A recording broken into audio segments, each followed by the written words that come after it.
Hey folks, Nathan here. This is our first mini Q&A episode since, I guess, April of 2019. We kind of got away from these for a while, focused in on From the Star Wars Home Video Library. The Q&A stuff primarily wound up focusing in on the exclusive Q&A videos every single month coming through Patreon for the Nobility of the But Learners tier, that $10 tier that guarantees getting the questions answered, a little more long form, less formal kind of stuff. So we just haven't been back to the mini Q&A in a while. But just recently, we started up a series of Q&A videos specifically for From the Star Wars Home Video Library, and I assume that there's probably some questions maybe not appropriate for that format that folks might want to ask. So since it's been a while, I figured we'd start up the mini Q&As again. I believe that means this is number 15, if I'm remembering correctly. I believe we wrapped it up with number 14 based on what I'm seeing here on my screen, kind of looking back at the channel back on April 19 of 2019. So here we are in basically, April, almost the 19th, not quite the 19th, but it's actually Easter Sunday as I'm recording this, so happy Easter. But it is April of 2022 now, so about 3 years later, we're finally getting back to these. And if it seems like it's a little odd that I'm doing one of these kind of laid back, sitting in a chair here, as opposed to standing and doing a less formal one, kind of letting you see the background a little differently like I usually did with the mini Q&As, that will come back as a format.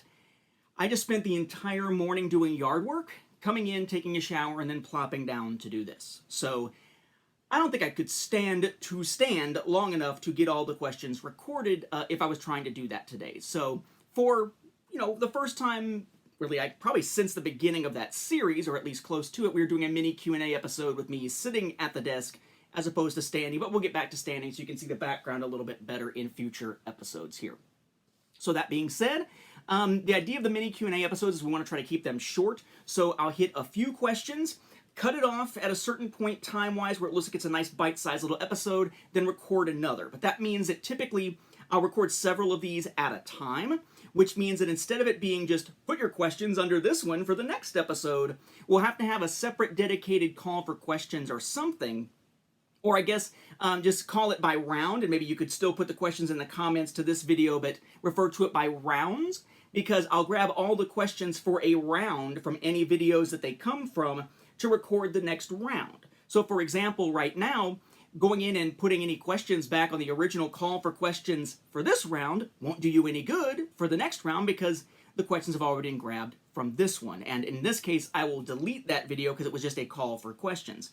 Here, I won't be deleting the videos because the videos will be the Q&As themselves. So yeah, I think that should work. So if you want any questions answered in the next round of these, you'll see me probably wearing a different shirt. Easy way to tell if it's a different round.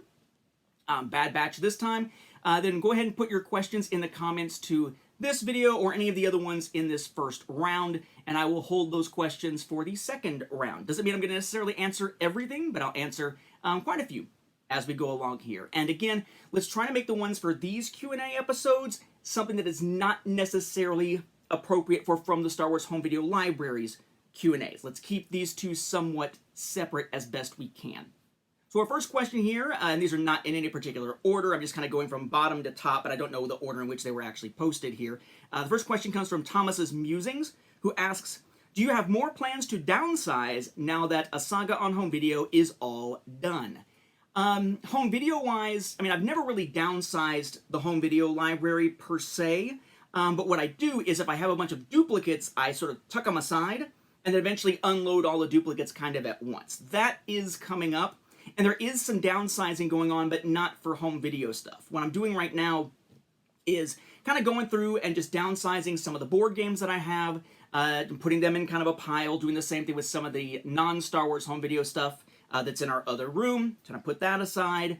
Obviously, a lot of the duplicates and stuff from home video stuff, the Star Wars home video stuff, but that's already been set aside. And the other thing I'm doing right now is actually I'm trying to get more space in here, right?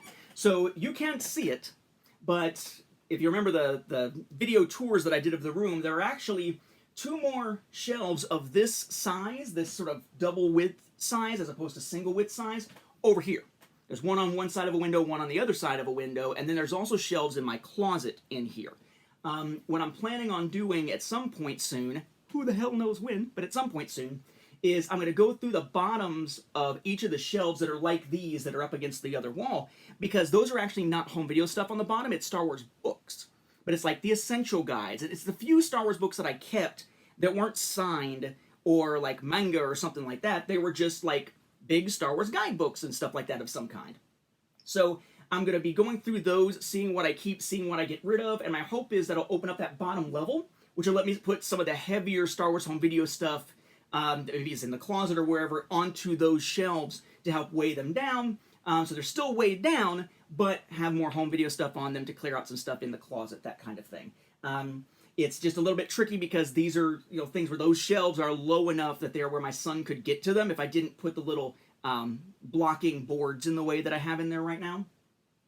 As for the closet, so my closet has a set of shelves that I put in there. They're kind of divided almost down the middle by the way that they're supported by these little arms. There's like arms on the sides and arm in the middle. And what I've been keeping in there typically has been these giant Plano tackle boxes full of game stuff. Originally it was my X-Wing and my Imperial Assault and Armada stuff and some Legion stuff. I have since gotten rid of all the Legion stuff, all the Armada stuff, all the X-Wing stuff, giving it away or selling it off. I just kept the Star Destroyers from Armada because eventually when I send some stuff over to Mark, sometime in the near future, sometime in the future, maybe not near, but sometime in the future I'm going to try to pack those up and send him the Star Destroyers if he wants to use them for decorations. But what's in there now still taking up basically the entire bottom shelves and then one above, so like two here and then one here, are 3 tackle boxes full of everything ever produced except for these skirmish maps that I sold off for Imperial Assault. I love dungeon crawler games. I didn't even realize that's what you would have called Imperial Assault when I was first getting them. But I've got everything that was ever produced for Imperial Assault. I really want to be playing through the campaign sometime soon as I get time. But they just take up a shitload of space. So what I've done is finally, since I was like, you know what, I'm going to invest a little bit in organizing these, I bought, and it's not here yet, it's still coming to me, I bought I think you pronounce it Feldherr. It's a German company that does like board game organizers. A Feldherr container that basically is designed to hold everything ever produced for Imperial Assault except for the skirmish maps, which again, I sold off because I don't play skirmish mode.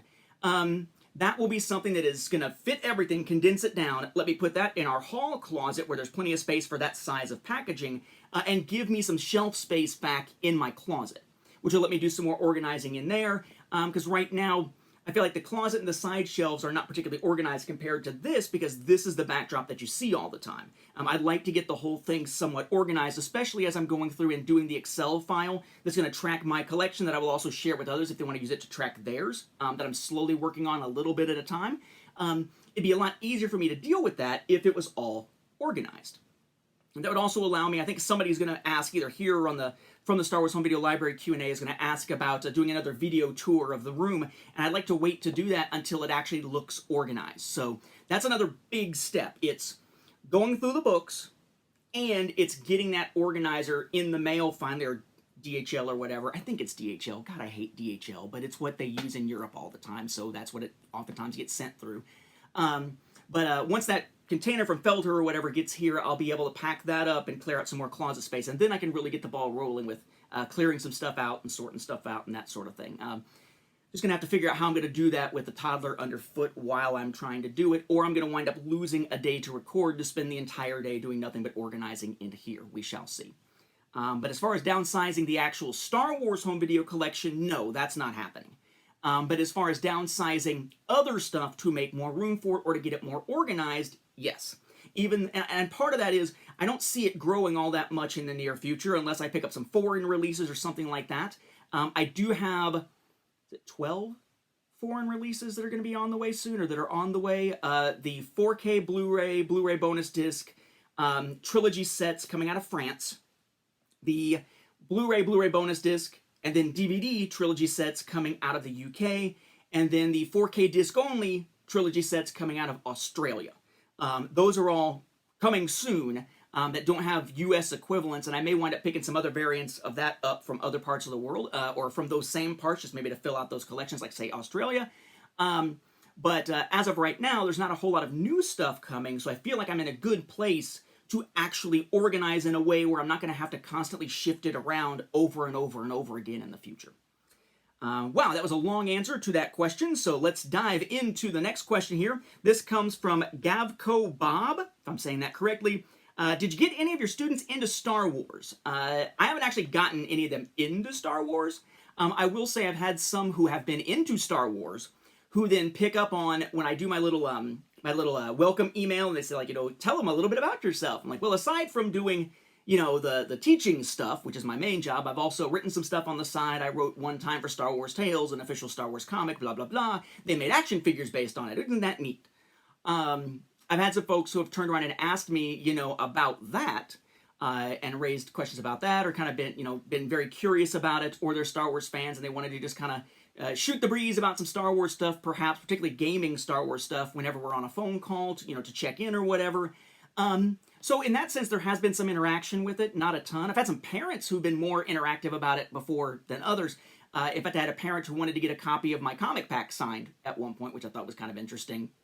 I will say, though, if there is one interaction related to Star Wars that kind of hits me in the gut when it comes to my students, it's every once in a while, like every few years, I will have a student who they'll do their Meet the Teacher call.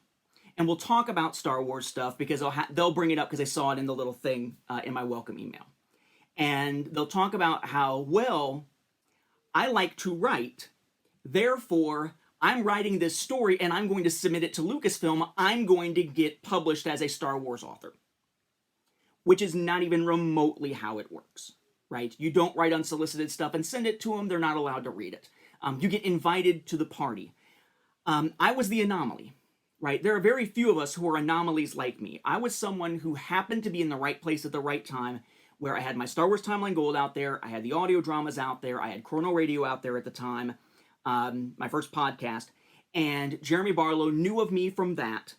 And when they gave him the very unusual opportunity, when being basically given the reins for Star Wars Tales for the last year and being like, look, we're going to cancel it anyway, do whatever the hell you want to do with it, and actually let him bring in non-established authors, I was in the right place at the right time to be brought in for that one Star Wars story. My first published fiction ever was Star Wars Tales 21's Equals and Opposites. That's not something that typically happens with Star Wars publishing. I got incredibly lucky. And it's hard for me to talk to those students about them being like, well, I've written this story, because you don't want to crush their little dreams of doing so. But it's not going to happen. That's not how it works, right? So be like, so you kind of dance around and talk around like how the process has worked. Might suggest, keep an eye out in case they ever run any contests or anything like that. That might be a great thing to put it in, because they did used to allow you to submit stuff almost like a contest for like the official Star Wars Adventure Journal from West End Games back in the day to be able to get in there. But just kind of like, that's the kicker there, right? It's I want to be supportive, but at the same time, I recognize that what you're saying you want to do isn't going to happen, probably 99.9% certainty not going to happen, because that's just not the way it works. And that can be a difficult conversation to have, so you just kind of dance around it. I'm not there to talk about Star Wars, I'm there to talk about school, education, and so on, and a big part of that is maintaining the air of someone who is there to support them, who is there to assist them, who they feel comfortable talking to and coming to with whatever issues they have in the class. You just got to make sure there's at least a little bit of a line there in case they come to you with stuff that you have to like report kind of stuff. But I think I've managed over the years to have a really good rapport with the students, maintaining that kind of line, letting them know that they can reach out if they're struggling with something, that they're not alone in taking these online courses. But I think if it were to get to the point where I sort of dashed someone's hope on something like that, I think that would sour that relationship, perhaps, even though it is sort of, it's the truth, I'm telling you the truth, I'm not lying to you kind of stuff. I don't know that that would be particularly productive. So generally speaking, I'm not the one getting students into Star Wars. I've had some talk to me about it, I've had some parents talk to me about it, and I've had some where we've had that weird awkwardness of, hey, you wrote for Star Wars, I'm going to also, and then laying out a path that that's not the way that it works. So just not something to see very often. Okay, and we will do one more for this one, and then I will cut this one because the mini Q&As are meant to be kind of short, and then record a second one in this same first round, still dealing with the questions from the original collection that happened very recently here. So one last question for this one, then we'll pick up a second one. This comes from Fox Pixar Media, not Fox, not Pixar, but a fan of both, I suppose, who asks, any thoughts on the Paramount Presents releases? I hope you'll know what your thoughts are on the 7th release of the Paramount Presents collection. I have zero thoughts whatsoever on the Paramount Presents releases.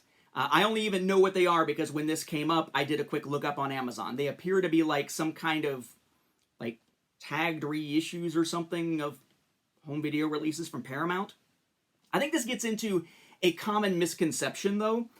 I think there is a tendency as fans of different stuff, and as fans who sometimes, like our fandoms often cross over with each other, but may not be exactly the same. Like there's a Venn diagram of your fandom, viewer, and my fandom, speaker, where together just happens to be that maybe Star Wars home video, maybe Star Wars fan audio, stuff like that, maybe winds up in that little shared area, so we wind up talking about it. It winds up being apropos for videos that you enjoy watching that I enjoy making, as my phone beeps. Click! But I think that there's a misconception, though, that because there is that level of overlap in the Venn diagram, that it must be a much bigger area, or it's like, oh, you like Star Wars home video? You must care about or collect other home video. No, I don't. I don't care. In fact, for me, when it comes to home video stuff, except for the Marvel stuff, which I like to have on physical discs, particularly because a lot of times I like to have the 3D discs, and any other 3D Blu-ray releases, for the most part, these days, when I pick up anything home media-wise, I'm picking it up digitally. When it comes to books, if it's, well, I was about to say if it's not a Star Wars book, but even then, you know, now I'm getting Star Wars books digitally. Pretty much any book that I pick up, unless it is something that is not available digitally, I'm picking up the Kindle version of it. If it's a comic book, for the most part these days, I can't remember the last time I bought a physical comic, I pick up the digital version of the comic, typically through Comixology.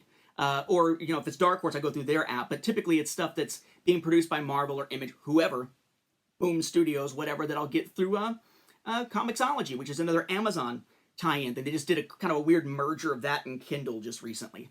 I am very much not a collector of other home video stuff. I'm just not. I've got some, but I'm not a collector of it. And there's a sort of assumption that, well, if you're into this one area of home video, you must collect it. Or you're a Star Wars home video collector. You must care about the collecting of the action figures or the collecting of the Funko Pops. I don't know jack about those things. Because that's not in my wheelhouse, right? There's that Venn diagram, and that's outside of the place where there's that overlap. So, you know, do I have any thoughts on the Paramount Presents releases? Not really. I know they exist. That's it. 7th release. I don't know what that even is. So yeah, I don't follow that stuff, typically. Just nothing to say about that one. So on that rather odd kind of non-answering note, we will wrap up this first of the new round of mini Q&As, mini Q&A number 15 here as part of round 1 in 2022. Again, if you want some questions answered in the second round, when you'll see me with a different shirt sometime later, feel free to put them in the comments on this video or subsequent videos. Please don't repeat them on all of them. Just post them on one or the other. And I will take a look at those when doing round 2. I'm going to cut this off here, though, and record a second of these, and continue from there. Thank you all for watching. May the Force be with the home video viewers and those who like asking about, you know, other stuff. Thanks.